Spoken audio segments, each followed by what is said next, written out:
Hello and welcome back to another episode of the MotoGP Career. Today we will have a sole episode just based on the Barcelona test. Now I am recording the intro after doing the test, and I only realised that the test basically applies to next year's bike, and I don't know if I'll be there next year, but it has given me some ideas of what direction I need to build this year's bike to get better results and how I need to maybe set it up a bit more. So it wasn't a complete waste. I think I've made a bit of an error at the start of the season, pre-season, when selecting the bike for this year. I think that's where I made an issue, because I feel like my issue stemmed from the engine I picked then. But yeah, you'll see when you get on track. I'll do a bit more explaining in the actual test of what I mean, and you'll see more of what I mean then. So let's get on track. So we'll have just a few selections of different laps from each bike. So here on track at the moment we have the bike A, which is the official bike, the bike we just finished the Grand Prix yesterday with. We will have bike B, will be the prototype. That's actually next year's bike. You can see on screen there it says prototype. Main difference is a bit more of a fuel, softer on fuel delivery for the prototype bike.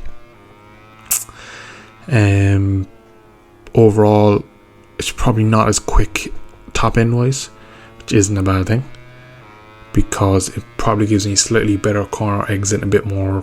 It probably won't kill the rear tire as much. Over the whole weekend, the whole test day, my fastest laps were coming on that bike. So it did look to seem like it was improving.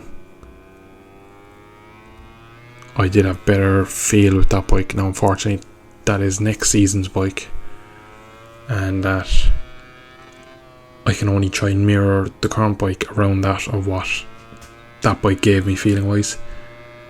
Now it didn't feel any different in the corners or anything. It just felt slightly nicer on the throttle basically. You can see, I think this is my fastest lap of the official test. This is on the prototype bike, so next year's prototype.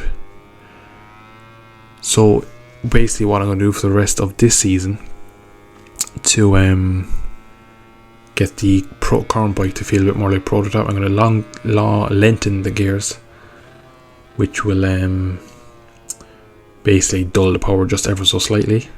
Now it won't do anything fuel economy wise. I'll still have to overfill the bike, but I can develop the engine to be a bit more fuel efficient throughout the season, and I will try to develop the traction control as much as I can. Basically the two of them go hand in hand, and they'll feel slightly closer to the prototype that I'm riding on screen at the moment, and that should probably give me a tenth or two here and there. It's just the biggest issue I have with the current bike is you stick a rear tire, a soft rear tire in, you go for a qualifying lap, and you don't get a massive gain.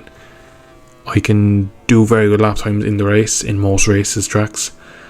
Some tracks obviously I'm not as strong as the AI. The AI are really quick, and in first person it's quite tricky, but a lot of tracks aren't quite good. It's just I can't qualify anywhere near the front. I can't use a low fuel setup on soft tires. I can't get a massive leap of what I can do on a race tire.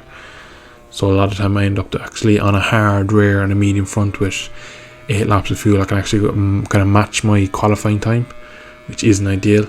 So we're going to somehow try and develop the bike around it. 39.6 is the fastest of the test we did, which is pretty far off what we did in the Grand Prix weekend, but we never used Power Mode 3, so we never really saw what the potential was. It was easier to get to that lap time than it was on the official bike. So yeah, you see we do end up picking the official bike. We did 3 laps on each. The average time was lower, fastest lap was lower. You can see it's kind of towards the fuel efficient, slightly less power. Frame is the same, so it's just basically a generic an engine generation we've changed.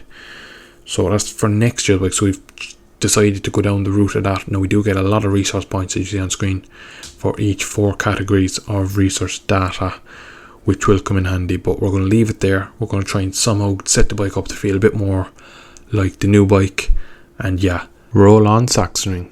Bye bye.